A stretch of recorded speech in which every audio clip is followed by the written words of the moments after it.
मित्रांनो, आपण आपल्या मागच्या कृतीमध्ये पाहिलं होतं की इयत्ता दुसरीमधील लेखन कौशल्याकरिता स्तर 9 वरती 4 ते 5 सोपी शब्द, सोपी जोडाक्षरेच्या माध्यमातून विद्यार्थी पाहून लिहितो या स्तराकरिता आपण काही कृती पाहिलेल्या होत्या। त्या कृतीमध्ये कृती क्रमांक 1 आपण पाहिली होती चित्र वर्णन। तर चित्राच्या वर्णनाच्या माध्यमातून मुलांना अनुलेखनाच्या सवयी कशा लावायच्या हे आपण पाहिलं। त्याचबरोबर दुसरी कृती आपण पाहिली होती फिरती वाक्यपट्टी। फिरत्या वाक्यपट्टीच्या माध्यमातून आपण मुलांना रंजकतेच्या माध्यमातून अनुलेखन करणे शिकवलेले होते। तर आता त्याचबरोबर त्याच्याशी निगडित असलेल्या आपण पुढील कृती पाहणार आहोत। तर चला आता आपण पुढील कृतीकडे वळूयात। तर आता कृती क्रमांक 3 आहे जोडाक्षरे रंगवणे। यामध्ये आपल्याला विद्यार्थ्यांना सोपी वाक्य द्यायची आहेत। सोपी वाक्य देत असताना आपण विद्यार्थ्यांना आपल्या फळ्यावरती किंवा आपल्या स्मार्ट बोर्डवरती आपण विद्यार्थ्यांना हे वाक्य दर्शवायचे आहेत।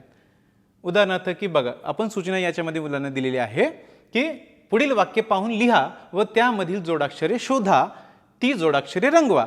यामधून आपल्याला अपेक्षित आहे की आपण जी दिलेली वाक्य आहेत हे विद्यार्थी पाहून लिहितील। मग हे पाहून लिहिल्यानंतर उदाहरणार्थ आपण या ठिकाणी 5 वाक्य दर्शवलेली आहेत। हे 5 वाक्य विद्यार्थी पाहून लिहितील। पाहून लिहिल्यानंतर यामध्ये आपण त्यांना सूचना केलेली आहे की यामध्ये असणारे जोडाक्षरे शोधा व त्याला रंगवा। यामधून आपल्याला प्राप्त काय होते? यामधून आपल्याला जे आवश्यक आहे की विद्यार्थ्यांनी अनुलेखन तर केलेलं आहे, परंतु त्यांना यामधून जोडाक्षराची ओळख होते।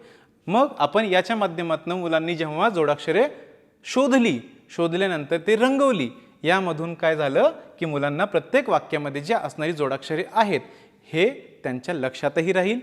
या कृतीमधून विद्यार्थ्यांना जोडाक्षरांचा परिचय देखील होईल व त्यांचं दृढीकरण होईल की जोडाक्षरे कशी आहेत। की एका वाक्याचं उदाहरण ज्यावेळेस आपण देऊ तर प्रत्येक वाक्यामध्ये कोणकोणती जोडाक्षरे आहेत हे शोधण्याचं त्यांना उत्साह निर्माण होईल व त्यांना सोपी वाक्याच्या माध्यमातून जोडाक्षरे ते शिकतील। तर मग या कृतीमधून आपण अशी रंजकता निर्माण करू शकतो। एक छोटीशी स्पर्धात्मक राहिल्या कारणाने विद्यार्थी शोधतात, शोधक वृत्ती यामधून विद्यार्थ्यांची तयार होते व एक रंजकता आपल्याला निर्माण करून अनुलेखन याच्या माध्यमातून आपण विद्यार्थ्यांना देऊ शकतो। तर आजची आपली चौथी कृती वाक्यकोडी। वाक्यकोडी या आपल्या कृतीतून आपल्याला अपेक्षित आहे मुलांना छोटी शब्द देऊन त्यांच्या माध्यमातून एक छोटं अर्थपूर्ण सोपं वाक्य तयार करणे।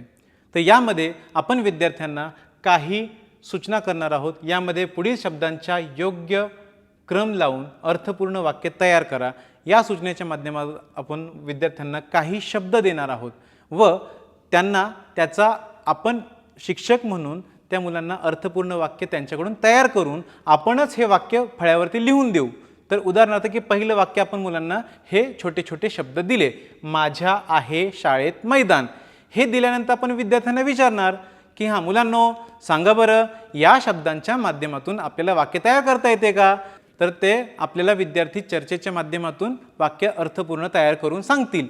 ते असेल माझ्या शाळेत मैदान आहे।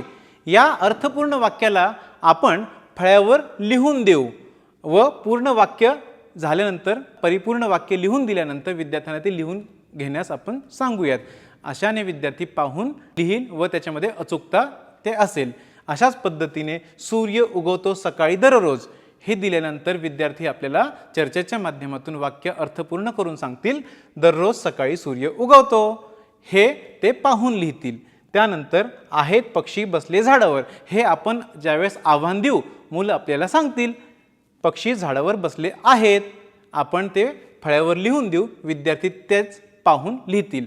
अशा कृतींच्या माध्यमातून आपण 4 ते 5 सोप्या शब्दांच्या माध्यमातून तसेच 4 ते 5 जोडाक्षरांच्या माध्यमातून सोप्या जोडाक्षरांच्या माध्यमातून मुलांना वाक्य पाहून लिहिणे या आपण स्तरावरती विद्यार्थ्यांना आणण्यासाठी प्रयत्न करू शकतो। याचबरोबर आपण अनेक ह्या ज्या आपण कृती पाहिलेल्या आहेत याचसोबतच आपण आपल्या देखील काही कृतींचा आपण साहाय्याने या अध्ययन स्तरापर्यंत पोहोचण्याकरिता आपण प्रयत्न करू शकतो। तर आज आपण इथेच थांबूयात।